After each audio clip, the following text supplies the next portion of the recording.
सभी का आपके अपने चैनल पीएससी में इस वीडियो में हम बात करेंगे मध्य प्रदेश के खाद्य प्रसंस्करण एवं एक जिला एक उत्पाद योजना के बारे में और उत्पादों के बारे में भी। तो हम चलिए वीडियो को स्टार्ट करते हैं। यह हमारा एमपीजीके का 20 नंबर का लेक्चर है। इससे पहले मैं 19 लेक्चर रिकॉर्ड कर चुका हूँ, वो आपको मेरी प्लेलिस्ट में मिल जाएंगे। चलिए हम देखते हैं। देखिए, खाद्य प्रसंस्करण का अर्थ क्या होता है। जब कोई कच्चा माल होता है या कोई कच्ची वस्तु होती है, उससे हम खाने योग्य और मूल्यवर्धित के साथ में वस्तुओं का निर्माण करते हैं, उन्हीं को क्या कहते हैं, खाद्य प्रसंस्करण के अंतर्गत आते हैं। या फिर हम दूसरी भाषा में कह लें कि कच्ची खाद्य सामग्री को खाद्य उत्पादों में परिवर्तित कर एक लंबे समय के तक खाने योग्य बनाए रखने की विधि को ही क्या कहते हैं, खाद्य प्रसंस्करण कहते हैं। जैसे आलू होता है, आलू से हम चिप्स बनाते हैं तो एक लंबे समय तक हम उसे रख सकते हैं। आम होता है, आम से हम अचार बनाते हैं। दूध होता है, दूध से हम पनीर बनाते हैं। तो किसके अंतर्गत आते हैं, खाद्य प्रसंस्करण के अंतर्गत आते हैं।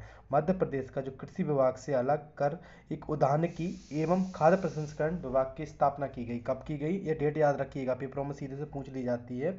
इसकी स्थापना 22 दिसंबर 2005 में की गई थी।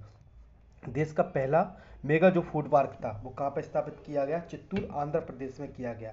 लेकिन मध्य प्रदेश का जो पहला जो फूड पार्क था, मेगा फूड पार्क, वो कसराबाद खरगोन में इंडस के नाम से किया गया। किस नाम से किया गया, इंडस के नाम से किया गया।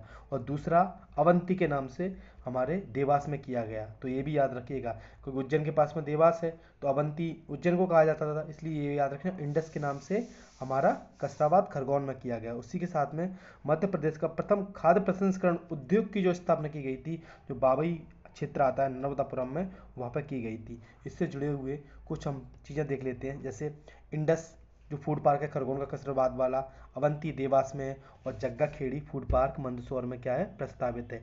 जब हम मध्य प्रदेश में उद्योग पढ़ रहे थे तब भी हमने इनके बारे में चर्चा कर ली थी। और जो हमारे जो मुख्य रूप से मेगा फूड पार्क हैं और कुछ फूड पार्क हैं, जैसे बाबई नर्मदापुरम में, यहाँ पे उद्योग की भी स्थापना की गई है, हमें दिखाई दे रहा है। बोरेगांव छिंदवाड़ा में, जो बोरेगांव हमारा कृषि से जुड़ा हुआ है, मनेरी मंडला मालनपुर भिंड, और बरौदी जो शिवपुरी से जुड़ा हुआ क्षेत्र है वहाँ पर है। अब क्या होता है, खाद्य प्रसंस्करण से जुड़ी हुई कुछ आवश्यकताएं होती हैं। जैसे कि अगर हम उद्योग की स्थापना कर रहे हैं तो हमारे लिए पहले पूर्ववर्ती आवश्यकताएं क्या होंगी। उद्योग के लिए कच्चा माल होना चाहिए, संचार के साधन अच्छे होने चाहिए, अनुसंधान रिसर्च हमने कर रखी हो, जल हो, बिजली हो, श्रमिक होना चाहिए, परिवहन के साधन होना चाहिए, वित्त एवं ऋण होना चाहिए, और आधुनिक जो हमारे निपटान की प्रक्रिया है या फिर तकनीक है वो होना चाहिए। अगर कोई वस्तु हमारी तैयार हो जाती है तो अग्रवर्ती आवश्यकताएं क्या होती हैं, कुशल श्रमिक हों, पैकेजिंग की व्यवस्था अच्छी हो, हमारे डिस्ट्रीब्यूटर अच्छे हो, कोल्ड स्टोरेज के पदार्थ बन गया उसको स्टोरेज करने के लिए भी तो फैसिलिटी होना चाहिए हमारे पास में। तो कोल्ड स्टोरेज हो, उसे कंज्यूम करने वाले लोग भी हो, उपभोक्ता, और क्रय शक्ति भी हो, वो खरीद भी सकें, उनकी पास भी पावर भी होना चाहिए। प्रबंधन और विपणन अच्छा होना चाहिए, एडवर्टाइजमेंट भी अच्छा होना चाहिए, परिवहन फीस में भी परिवहन की जरूरत पड़ती है, और हमारे विक्रेता भी अच्छे होने चाहिए। हमारी पूर्ववर्ती आवश्यकताएं और अग्रवर्ती आवश्यकताएं। कई बार सीधे से क्वेश्चन बनता है कि खाद्य प्रसंस्करण उद्योग में पूर्ववर्ती और पश्चिमवर्ती जो आवश्यकताएं वो कौन कौन सी हैं। तो एक होती है अपस्ट्रीम, होती है डाउन स्ट्रीम। अपस्ट्रीम पूर्ववर्ती हो गई, डाउन स्ट्रीम हमारी अग्रवर्ती हो गई। तो इसके बारे में चर्चा हुई। अब उसके बाद हम देख लेते हैं जो हमने अभी नाम पढ़े थे उनके बारे में। ये मालनपुर भिंड वाला क्षेत्र है फूड पार्क, बरूदी सिबरी वाला क्षेत्र हो गया, उसके बाद में मनेरी मंडला वाला क्षेत्र हो गया, बोरेगांव छिंदवाड़ा वाला हो गया, बाबई में होशंगाबाद वाला क्षेत्र हो गया। इंडस्ट्री मेगा फूड पार्क है, ये खरगोन वाला हो गया। अवंती फूड पार्क देवास में लगा हुआ है मेगा फूड पार्क, और जग्गा खेड़ी में प्रस्तावित है। अभी ये फूड पार्क है लेकिन इसे मेगा फूड पार्क बनाया जाना है। साथ में नीचे लिखा हुआ है कि ऑरेंज का जो और सतपुड़ा ऑरेंज ब्रांड के नाम से बिकेगा। मध्य प्रदेश का जो सतपुड़ा जो छिंदवाड़ा है उसमें जो संतरा उत्पादित किया जाता है उसे अब किस नाम से जाना जाएगा, सतपुड़ा ऑरेंज के नाम से जाना जाएगा। इसी के साथ में मध्य प्रदेश के छिंदवाड़ा जिले में प्रति वर्ष 4.49 लाख टन संतरे का उत्पादन किया जाता है, इसलिए यहाँ के इसके जो ब्रांड को नाम क्या दे दिया है, जो सतपुड़ा कह दिया है। अब देखो ये हमारे वन डिस्ट्रिक्ट वन प्रोडक्ट लिखे हुए हैं, तो इनके बारे में देखो मैं एक शॉर्ट पहले ही अपलोड कर चुका हूँ, अगर आप लोगों ने वो नहीं देखी हो तो आप उसको देख लीजिएगा। लेकिन मैं सबका डिस्कशन इसमें भी वीडियो करूँगा। पहले हम इस मैप के जरिए से सभी के बारे में देखेंगे, फिर जो नाम लिखे गए हैं उनके बारे में हम पढ़ेंगे। तो सबसे पहले हम स्टार्ट करते हैं उत्तर से। तो उत्तर में जो भिंड मुरैना वाला क्षेत्र है वो किसके लिए वन डिस्ट्रिक्ट वन प्रोडक्ट दिया गया है, मस्टर्ड के लिए, सरसों के लिए।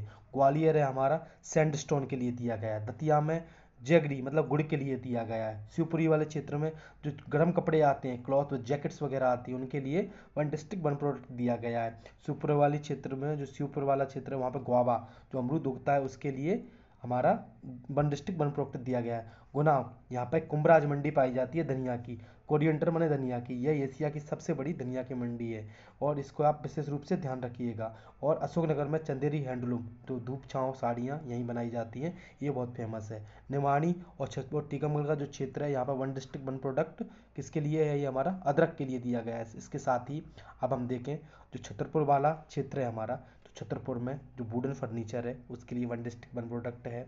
दमोह वाला क्षेत्र है, यहाँ पर चना जो चिक पीस होती हैं हमारी, उसके लिए वन डिस्ट्रिक्ट वन प्रोडक्ट है। पन्ना में आमले के लिए, सतना और मैयर वाले क्षेत्र में टमाटर के लिए ओडीओपी दिया गया है। रीवा और वो मऊगंज है, क्योंकि इससे जुड़ा हुआ ये क्षेत्र था मऊगंज, तो यहाँ पे बम्बू को ओडीओपी दिया गया है। तो मध्य प्रदेश में सीधे से पूछ लिया जाता है कि मध्य प्रदेश में एकमात्र ऐसे जिले का नाम बताइए जहाँ पर कारपेट बनाए जाते हैं, तो वो कौन सा है, सींधी है। इसको आप याद रखिएगा। उसके बाद में जो उमरिया शहडोल वाला क्षेत्र है, वहाँ पर हल्दी को हमें ओडीओपी है। उमरिया वाले क्षेत्र में महुए को ओडीओपी है। अब आता है हमारा कोदो कुटकी। कोदो कुटकी से जुड़े हुए 4 क्षेत्र हैं हमारे, सिंगरौली, अनूपपुर, डिंडोरी और मंडला। यहाँ के जो ओडीओपी क्या है सॉरी, कोदो कुटकी है। इसके साथ में जो हमारा बालाघाट क्षेत्र है, वहाँ पर चिन्नौर के चावल को जीआई टैग भी प्रदान किया गया है, तो ये भी ओडीओपी के अंतर्गत आता है। साथ में और जो हमारा सीताफल है, सिवनी के जो सीताफल है उसको ओडीओपी दिया गया है। पाडोना और छिंदवाड़ा में जो सतपड़ा ऑरेंज है उनको ओडीओपी दिया गया है।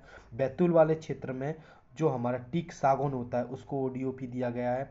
और जो नर्मदापुरम है हमारा, यहाँ पर टूरिज्म पर्यटन को ओडीओपी की उपमा दी गई है। नरसिंहपुर में जो पिजन पीस आती है, वो उसको दाल आती है हमारी, तो उसको ओडीओपी दिया गया है। अब है हमारे सागर व विदिशा, जो फार्म इक्विपमेंट आते हैं ट्रैक्टर वगैरह में लगाने वाले, वो वन डिस्ट्रिक्ट वन प्रोडक्ट के अंतर्गत रखा गया है। रायसेन के बासमती चावल को ओडीओपी के रूप में जाना जाता है। इसी के साथ में अब हम बात करें जो हमारा भोपाल है, तो यहाँ पे जरी जोरदारी जो कपड़ों पर कढ़ाई की जाती है, जरी दोरजाई उसको ओडीओपी के अंतर्गत रखा गया है।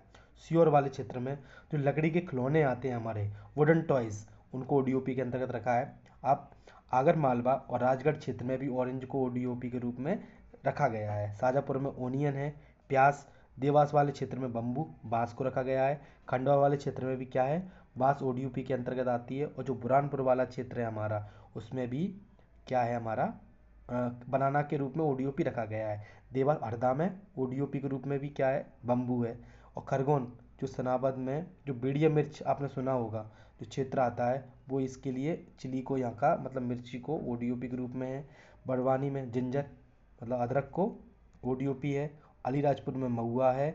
और कड़कनाथ जो झाबुआ का कड़कनाथ, उसको ओडीओपी के रूप में जाना जाता है। उसके साथ में धार का जो बाघ प्रिंट है, खत्री परिवार यहाँ से जुड़ा हुआ है, तो धार का बाघ प्रिंट को ओडीओपी में है। इंदौर का आलू बहुत फेमस है, मतलब इंदौर में अनुसंधान केंद्र के रूप में भी है और यहाँ पे आलू अच्छी मात्रा में उगाया जाए, तो वहाँ पर वन डिस्ट्रिक्ट वन प्रोडक्ट में इंदौर का आलू आता है। अब हम ऊपर की ओर देख लेते हैं जो हमारा रतलाम है, तो रतलाम का नमकीन आता है रतलामी सेव, उसको ओडीओपी में रखा है। मंदसौर में गार्लिक लहसुन को ओडीओपी में। नीमच में जो धनिया है, यहाँ की भी क्या है, जो नीमच की कोरिएंडर धनिया, उसको भी ओडीओपी में है। उज्जैन का जो वाटिका प्रिंट है, ओडीओपी में उसको रखा गया है। तो दोस्तों ये हमारे एमपी के 55 जो ओडीओपी हैं वो हमने देख ली। अब हम एक बार उनको थ्योरेटिकल रूप में भी देख लेते हैं और उनसे जुड़ी हुई जो भी चीज़ें हैं उनको भी देख लेते हैं। सभी जो मैंने बताए सबके बारे में इसमें लिखा गया है पूरा। अब इसके बाद में हम ओडीओपी के उद्देश्य के बारे में जान लेते हैं एक बार, कि मध्य प्रदेश के प्रत्येक जिले के एक जिला उत्पाद को का चयन किया गया है, जिसे ब्रांड एवं प्रचार, इसका मुख्य उद्देश्य है कि इसका प्रचार किया जाएगा जिससे इसकी जो विशेषताएं हैं वो लोगों तक पहुंचें और इसकी अधिक बिक्री हो और इसको एक विशेष पहचान जिले को मिले। स्थानीय शिल्प कला को संरक्षण मिले, विकास एवं स्वदेशी का ज्ञान को बढ़ावा मिलेगा। कृषि और जो बागवानी वस्तुएं हैं हमारा, उनका स्थानीय रूप में प्रसंस्करण को भी बढ़ावा मिलेगा। राज्य से जिलों में निर्यात हब के रूप में भी बढ़ावा मिलेगा।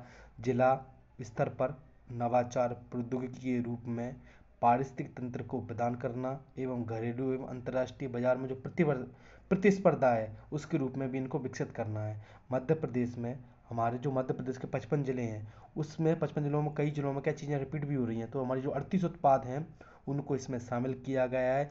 भविष्य में ओडीओपी में निर्यात हब के रूप में पीएम जो एफएमआई जैसी योजनाओं के साथ में हम यहाँ पे अभिकरण करेंगे। लेकिन अगर आपसे कभी पूछ लिया जाए कि ओडीओपी मुख्य रूप से किस राज्य के द्वारा सर्वप्रथम प्रारंभ की गई थी, तो उत्तर प्रदेश राज्य के द्वारा सर्वप्रथम ओडीओपी को प्रारंभ किया गया था। फिर इसको केंद्र द्वारा अपने यहाँ पे अपनी योजनाओं में शामिल किया गया। उसके बाद में फिर इसे मध्य प्रदेश में कई राज्यों ने अपने राज्यों में इसको शामिल कर लिया। तो दोस्तों, ये हमारा मध्य प्रदेश के खाद्य प्रसंस्करण एवं जिला एक उत्पाद से जुड़ा हुआ लेक्चर था। अगर वीडियो अच्छी लगी हो तो वीडियो को लाइक करें, चैनल को सब्सक्राइब करें और दोस्तों के साथ शेयर करें। Thank you so much.